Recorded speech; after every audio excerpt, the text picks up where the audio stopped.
Welcome back to BizIntel, our weekly briefing that takes a closer look at the quiet shifts reshaping the global economy and technology landscape. This past week in the American startup scene, one phrase spread faster than the names of new AI models: cracked engineer. It is not just a casual compliment, but a term founders now use to describe the kind of engineers they are desperate to hire. People resilient enough, versatile enough, and obsessively dedicated enough not to be replaced by AI. One startup even went so far as to cancel its internship program entirely, concluding after multiple interview rounds that none of the candidates were cracked enough to justify training. What sounds like a niche cultural anecdote is in fact a sharp reflection of the AI industry's current state. Around 32 AI-native companies have now reached nearly $30 billion in annualized revenue, with OpenAI and Anthropic alone accounting for roughly 85%. AI is no longer an experiment. It is a major business sector, intensely competitive, and leaving less and less room for ambiguity. And in that environment, cracks are beginning to show. Motive, a company preparing for an IPO with an AI-centered narrative, was revealed to still rely on around 400 employees in Pakistan to perform tasks marketed as automated. When humans made mistakes out of boredom, the company reportedly framed them as AI errors. The issue is not just one isolated case, but a broader question. In today's AI wave, what is genuine innovation creating real value? And what is simply a veneer masking cheap labor? From hiring culture and revenue growth to behind-the-scenes alliances and tech deals, this week's roundup connects these pieces, not to declare whether AI is hot or cooling, but to better understand how the industry is maturing and what costs that maturation may bring. The purge of AI imposters. Which AI is being chosen? If revenue is the metric, this past week marked a major milestone for Anthropic. Claude Code has reportedly reached around $1 billion in annualized revenue, and more importantly, has surpassed OpenAI in the API coding market. This is not a competition over which chatbot is more entertaining. It is a contest over who becomes the everyday tool developers actually rely on. In this space, users are not paying for experience, but for productivity. Anthropic's rollout of Cowork follows the same logic. Instead of selling an AI that simply gives clever answers, Cowork is designed to take over real human work. Reading invoices, summarizing reports, building slides, and handling repetitive office tasks. As AI moves deeper into practical workflows, the question shifts from "is AI impressive?" to "is AI reliable enough to delegate tasks to?" That helps explain why Microsoft is reportedly willing to spend more than $500 million per year on Anthropic, even while remaining OpenAI's largest partner. For Microsoft, this is not a contradiction, it is a strategy. The company is pursuing multiple bets at once in a market where no one can confidently predict the long-term standard. On the consumer side, Apple made a highly symbolic choice, using Google's Gemini to upgrade Siri at an estimated cost of around $1 billion annually. The decision suggests Apple is prioritizing stability and scalability over tighter alignment with a rapidly shifting partner like OpenAI. In the AI race, being not chosen by Apple can sometimes be as revealing as being chosen. The contrast between Google and OpenAI is also becoming clearer in how they monetize. Google continues to rely on advertising even when AI supports shopping experiences, while OpenAI is experimenting with transaction-based fees. These approaches reveal two different philosophies. One treats AI as an infrastructure layer extending an existing business model, while the other positions AI as the core of an entirely new one. Looking back, the common thread is unmistakable. AI is no longer judged by how much attention it attracts, but by whether it is being selected for real work. Revenue, partnerships, and placement in the value chain are becoming far more meaningful measures than hype or media waves. But just as the story turns to who is being chosen, another constraint is coming into view, not inside the software, but in the physical world beneath it. Where is AI hitting its limits? If the earlier question was which AI systems are truly delivering value and earning enterprise trust, the focus now shifts to something far less glamorous but ultimately decisive. Whether there are enough chips, enough electricity, and enough infrastructure to turn these choices into reality.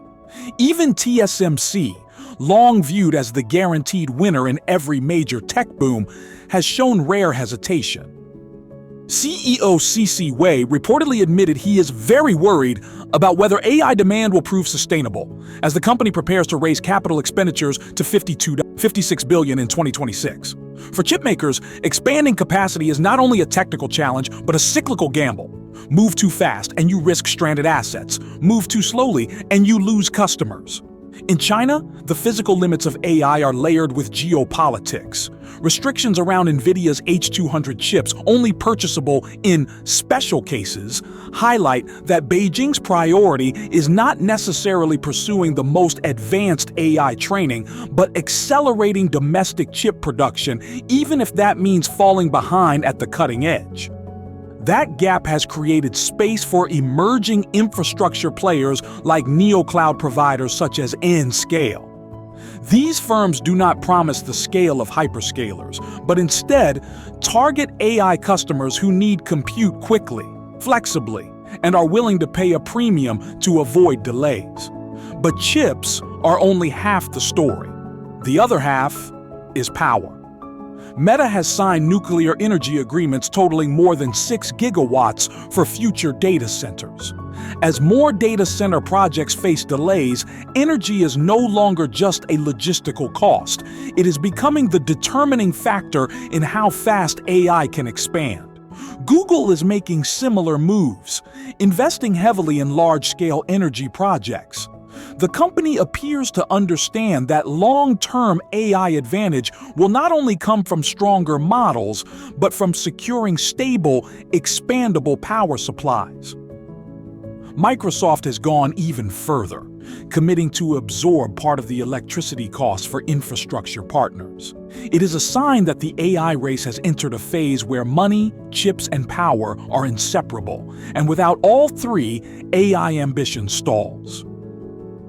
Overall, what we are seeing is a growing paradox. AI capability may rise exponentially, but chips, electricity, and land for data centers cannot. As that gap widens, physical constraints are beginning to reassert themselves as the true governors of technological speed, no matter how advanced the models become. And at this intersection between technology and the real world, new questions emerge. How will AI enter everyday life? Where do the risks concentrate? And what remains unsaid behind the promises of automation? When AI does real work and makes real mistakes. As physical constraints become more visible, one inevitable consequence follows. AI must now prove its value not only inside the lab, but in concrete, repetitive, and high-stakes tasks in the real world. And it is precisely here that the gap between expectation and reality becomes easiest to see. One of the clearest signals comes from software development. Websites built using AI coding tools from OpenAI, Anthropic, and other platforms have been found to contain serious security vulnerabilities. The key issue is not that AI makes mistakes. It is the speed at which these tools are being pushed into production faster than risk controls can keep up. AI has begun writing real code, but humans still remain responsible for what happens when that code fails. A similar dynamic is unfolding in e-commerce. Google, Amazon and OpenAI are all experimenting with AI shopping assistants, but each is taking a different path, from search integration to product recommendations to placing AI directly in the middle of transactions. Once AI becomes part of purchasing decisions, the boundary between guidance and financial influence begins to blur. In robotics, companies are increasingly focused on the concept of a world model, systems that help AI understand and predict the physical environment. This is no longer about whether an answer is right or wrong, but about whether an autonomous system can make decisions in real space, where every mistake carries a tangible physical cost. AI energy and power. As AI moves beyond the lab and into real-world deployment, it creates not only technical risks, but deeper questions of power, priorities, and control. At this level, AI is no longer simply a story about engineers or products. It becomes a story about nations, supply chains, and long-term strategic choices. Meta's decision to bring Dina Powell-McCormick into a senior leadership role reflects this shift clearly. With ambitions to build AI infrastructure at the scale of tens of gigawatts, Meta needs more than engineering capacity. It needs the ability to manage relationships, especially in regions rich in energy and capital. In this game, AI and economic diplomacy are increasingly overlapping. In the opposite direction, China's adjustments to tax policy around batteries and solar energy are not about losing advantage, but about controlling expansion speed and slowing a price war that has been eroding the sector. When only a handful of large firms remain profitable, policy is no longer about supporting growth at any cost, but about disciplining an industry that has become too large to run unchecked. In the United States, debates around wealth taxation and the role of state governments signal that regulatory pressure on the tech sector is gradually rising. Even without final decisions, these signals are enough to shape how companies and founders calculate long-term strategy. Taken together, these developments point to one reality: AI is becoming harder to treat as a neutral technology. Once it becomes tied to energy, supply chains, and national policy, every technical advance comes with an associated power decision. And in that context, the capital markets are beginning to shift rhythm. AI capital flows is money pulling back. When technology enters a phase requiring discipline and heavy investment, capital is often the first to respond. This past week, the market showed not unconditional excitement, but a more selective posture. Investors remain willing to deploy money, but only into narratives they believe can survive through a full cycle. Pre-IPO rounds have returned as a way of reserving early access to AI companies seen as strategic assets. Not because markets are fully open again, but because many investors fear that once these firms list publicly, valuations may no longer be accessible. The list of companies preparing for IPO continues to grow, but the tone has changed.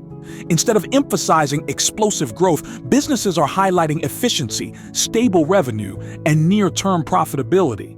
This suggests that capital markets are recalibrating after a long period of elevated expectations. ByteDance offers a clear example of this caution.